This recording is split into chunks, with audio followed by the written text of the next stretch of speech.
my grandpa, good Lord, and he doesn't know how to work the internet very well. So sometimes he writes a message on Facebook and is like, Papa's so proud of his little girl, and then it goes into something else rambling, and then he, presses send, and he don't know how to go delete it. So sometimes you'll see some weird stuff.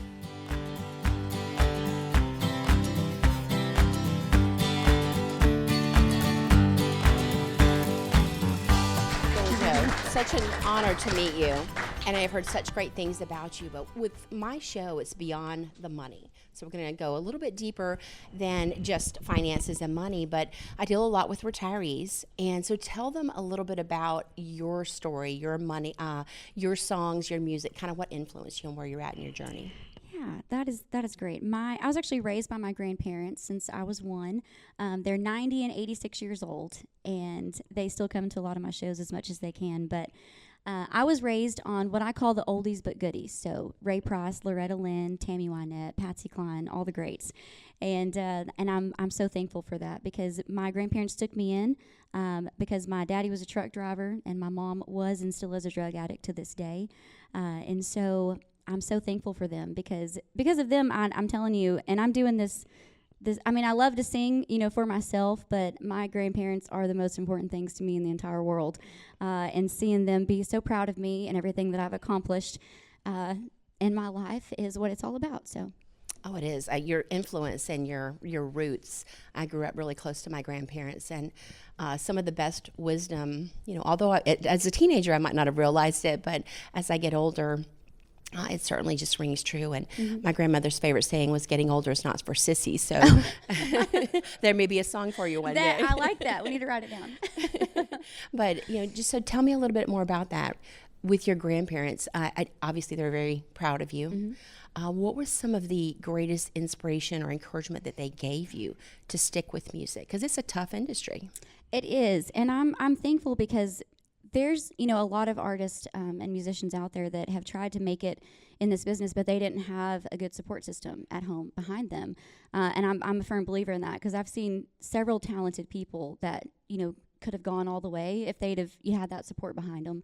And I'm thankful that my grandparents, saw that 3 and 4 year old little girl, making them sit in the living room and clap and cheer and holler for me, go from singing in the living room to taking me to church, to different festivals, and driving me miles and miles and miles across Texas to perform, growing up. And now, them to, continue to push me to do that. Even I took a little detour and got married and had kiddos and did, did that thing for a little bit. And even through all of that, they're like, you still got to keep going. You still got to keep pushing. We're going to see you on the Opry one day. It's going to happen. It's moments like those and the encouragement from them and the support that they've given me. I mean, anyone can go check out my, Facebook or anything and see videos of me and my grandparents and my grandpa, good Lord, and he doesn't know how to work the internet very well. So sometimes he writes a message on Facebook and is like, Papa's so proud of his little girl, and then it goes into something else rambling, and then he, presses send, and he don't know how to go delete it. So sometimes you'll see some weird stuff, but they're precious, and I tried to teach them, the best I could how to work Facebook because, I'm so busy now that it's hard, for them to keep up. I mean, we talk every day, and I try to FaceTime if they can figure out how to answer the phone.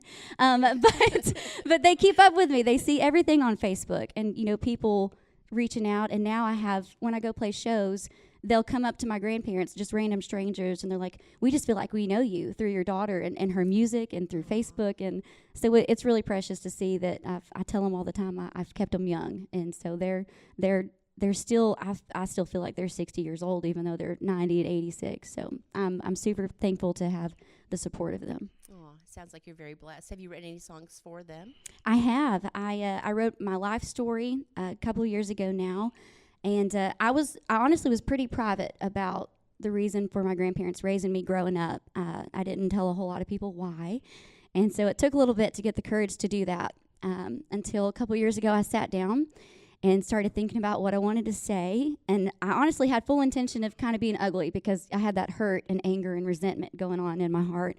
And I think God was like, you need to let that go and write it down. And I wrote that song in 30 minutes for them. And it talks about my birth mom, how she was and still is a drug addict. I've seen her a couple of times my whole life. She would call my grandparents and say, I'm going to come see my daughter. And then she wouldn't show up. So that's kind of part of the beginning of the story. But then it unfolds into a beautiful story about how she didn't love me or choose me, but my grandparents did. So, and it's called She Did. You could make me cry. Oh, gosh.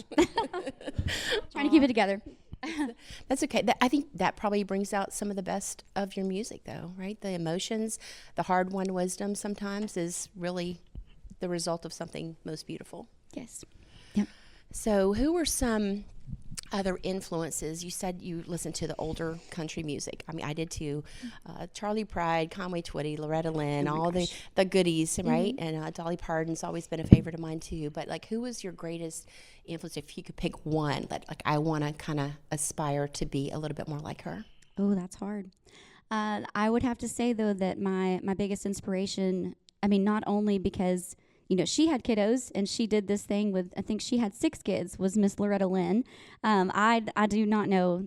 I mean, I do know how she did it because I'm doing it or trying to do it right now. So, but it takes a special kind of woman to be able to stay strong, go out there, kick down doors when they're shut in your face. And she didn't take no for an answer either. So that's a big inspiration for me is seeing a woman like that can stay strong. And she can still go out, live her dream, and show her kids that this is what she was made to do. And that's what, speaks the most to me is, because there's some people who are like, how are you going and why are you trying to do this whenever you have kids? You're a mom. Yes, I am a mom, but God didn't give me this voice to sit at home with it. I'm meant to go out and share my music and my voice with the world. So.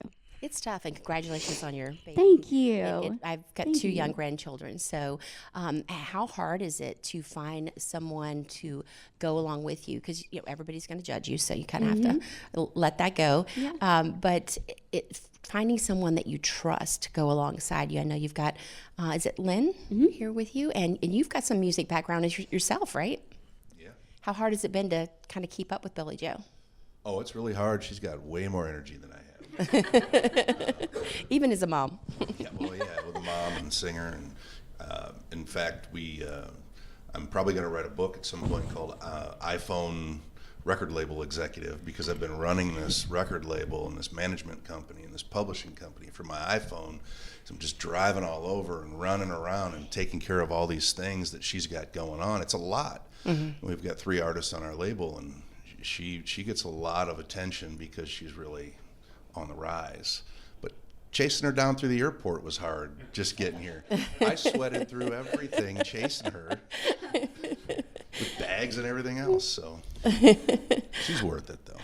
Well, I hear really great things, and thank you for being one of those people that she can really lean on and trust. I know that is one of the most important things, because the music industry is not just about being an artist or writing songs or rising in the charts and the wealth and popularity, but it's about having a team around you that can support you and that you can trust through the good and the bad. I agree. It's all about, and that's something, I mean, I've been doing the music thing for quite a while now, but once my team started coming together, it's just been, I mean, I'm not saying it's been a piece of cake, because, there's still those hard moments where it's kind of up and down. But once I got, this label behind me, Get Joe Records, and we've got a great, team PR and promotions and radio, everything's just kind of been coming together. And it's, I'm telling you, it's a God thing, because it's all about his timing. And even though I wanted this so long ago, he was like, no, it's not time yet. It's not your time. So I just feel like that this is my time, and 2024 was an incredible year, and 2025 is already off to an amazing start, and I'm just trying to hang on right now, I feel like, because I think I'm in for a little bit of a crazy ride, but I love it.